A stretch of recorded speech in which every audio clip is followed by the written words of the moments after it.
Cette semaine dans Afrique, nous vous présenterons un braconnier repenti en Afrique du Sud, devenu ardent défenseur des rhinocéros. Nous irons ensuite au Nigeria où le tourisme se développe grâce aux réseaux sociaux, dans un pays au potentiel énorme et encore peu exploité. Mais tout de suite, les titres de l'actualité. Des dirigeants du monde entier ont participé aux funérailles nationales de Kofi Annan. La cérémonie a eu lieu dans son pays natal, le Ghana, même si l'ancien secrétaire général des Nations Unies avait passé une bonne partie de sa vie en Suisse. Tout au long de la semaine, les Ghanéens, chefs traditionnels ou simples citoyens, sont venus lui rendre un dernier hommage. Il était le premier Africain à devenir secrétaire général de l'ONU. Et il est originaire du Ghana, et je suis ghanéen. C'est mon ancêtre, c'est mon père.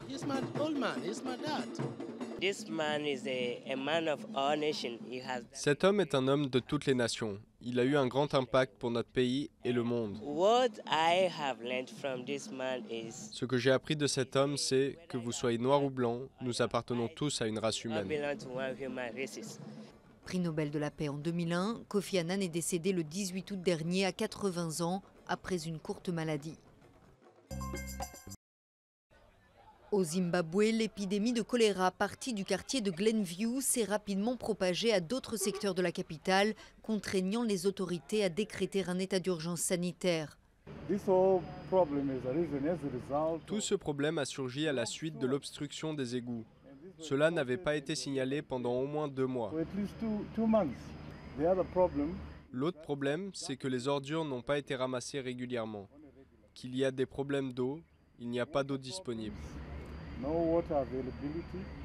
L'épidémie s'est répandue de la capitale vers plusieurs régions du pays et a fait au moins 25 morts depuis la semaine dernière. La situation est compliquée par la résistance à 2 antibiotiques et par un manque de médicaments et de vêtements de protection. Trop extrême pour certains, pas assez rapide pour d'autres. Le projet du président Cyril Ramaphosa d'exproprier des grands fermiers sans les dédommager fait des mécontents.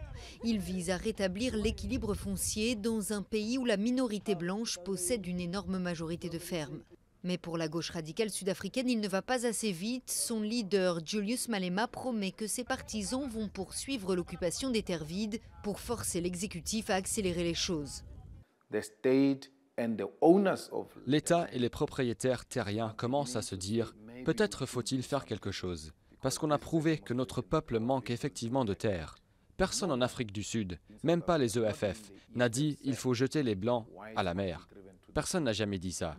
On dit « partageons la terre et les richesses de l'Afrique du Sud ».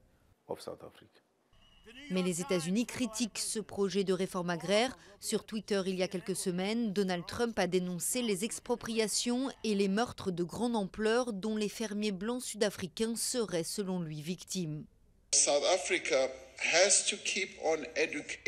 L'Afrique du Sud doit continuer à instruire ceux qui s'intéressent à nos affaires et leur expliquer les choses. Telle est notre tâche en tant que gouvernement et en tant que nation. Pour ceux qui n'auraient pas compris ce qui s'est passé chez nous, notre histoire et les processus que nous devons suivre, nous prenons le temps et la peine de leur expliquer toutes ces choses.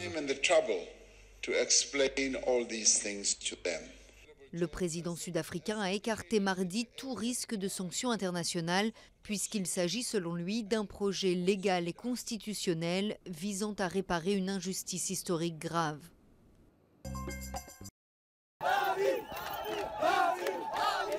Des cris de joie pour célébrer un événement historique, la réouverture de 2 postes frontières entre l'Éthiopie et l'Érythrée. Ils avaient été fermés il y a 20 ans, en 1998, au début de la guerre de 2 ans qui a opposé les 2 pays, faisant 80 000 morts. Cette cérémonie marque une étape de plus dans la réconciliation de ces 2 voisins. Le siège de la compagnie nationale de pétrole à Tripoli a été la cible d'une attaque lundi qui a fait au moins 2 morts. L'assaut n'a pas été revendiqué jusqu'ici, mais il a été qualifié de terroriste par la mission de l'ONU en Libye et les services de sécurité qui parlent de kamikazes.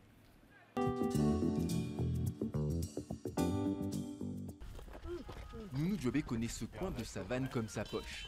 Grâce à son métier de ranger d'abord, dans le Hluhluwe Mfolodzi en Afrique du Sud, la plus vieille réserve naturelle du continent, mais aussi parce que c'est un ancien braconnier qui chassait alors l'antilope. Aujourd'hui, Nounou ne jure plus que par la protection du rhinocéros, au nom duquel il organise des visites pour des groupes scolaires venus des villages autour du parc. La plupart des visiteurs du parc sont blancs ou viennent de l'étranger, d'Angleterre. Et ce n'est pas juste pour les gens du coin qui n'ont pas l'occasion de rentrer ici. Et en même temps, qu'est-ce qu'on attend d'eux s'ils ne savent pas ce qu'est un rhinocéros? Moi-même, j'étais braconnier avant, et maintenant je les protège.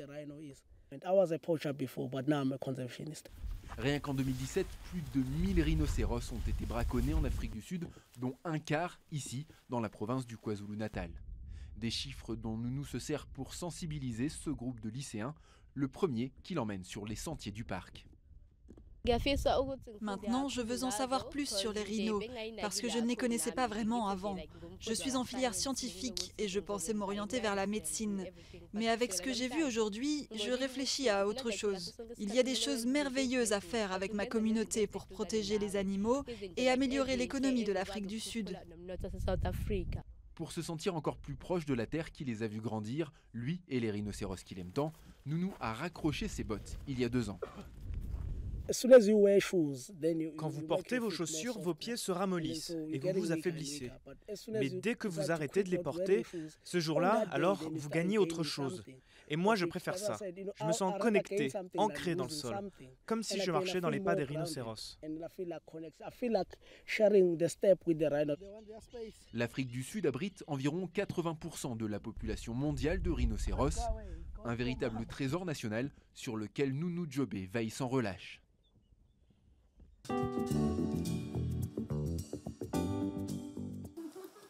Après plus de 8 heures de bus et l'ascension de près de 700 marches, ce groupe de jeunes touristes originaires de Lagos peut enfin profiter de la vue et prendre un maximum de photos. Chiamaka a organisé cette balade pour ses apprentis aventuriers via Instagram. Le voyage est réussi, à condition de pouvoir poster un maximum sur les réseaux sociaux. Si vous partez en vacances pour vous détendre avec votre conjoint, il vous suffit de vous déconnecter des réseaux sociaux. Mais si vous partez à l'aventure, en randonnée, il faut poster des photos sur les réseaux sociaux. C'est à la fois pour garder des souvenirs et les partager avec votre famille. Grâce à ces jolies photos en ligne, Chiamaka compte 40 000 followers et fait le buzz depuis les 4 coins du Nigeria. Le business des agences de tourisme en ligne est en plein boom, avec de nombreux sites naturels et historiques comme ces somptueuses collines à Idanré, à 400 km au sud de la capitale. Le pays a un immense potentiel encore sous-exploité.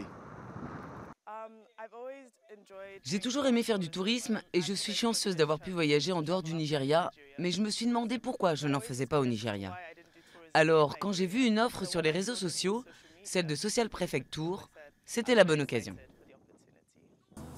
Mais le mauvais état des routes, le manque d'infrastructures et l'insécurité freinent le développement du tourisme. Pour cette journaliste spécialisée dans le secteur, le Nigeria pourrait devenir une destination incontournable si le gouvernement investissait dans ce domaine encore embryonnaire. Nous avons un long chemin à parcourir dans le secteur du tourisme au Nigeria. Mais je pense qu'avec les jeunes comme moi, qui explorent davantage et partagent plus d'informations, au cours des 10 prochaines années, le Nigeria pourrait rivaliser avec l'Afrique du Sud ou le Kenya. Ils dépensent tellement d'argent pour promouvoir le tourisme dans leur pays. Il faudra encore du temps avant que les touristes du monde entier ne viennent gêner ces randonneurs en herbe. Alors en attendant, ils peuvent profiter des grands espaces et prendre toujours plus de selfies.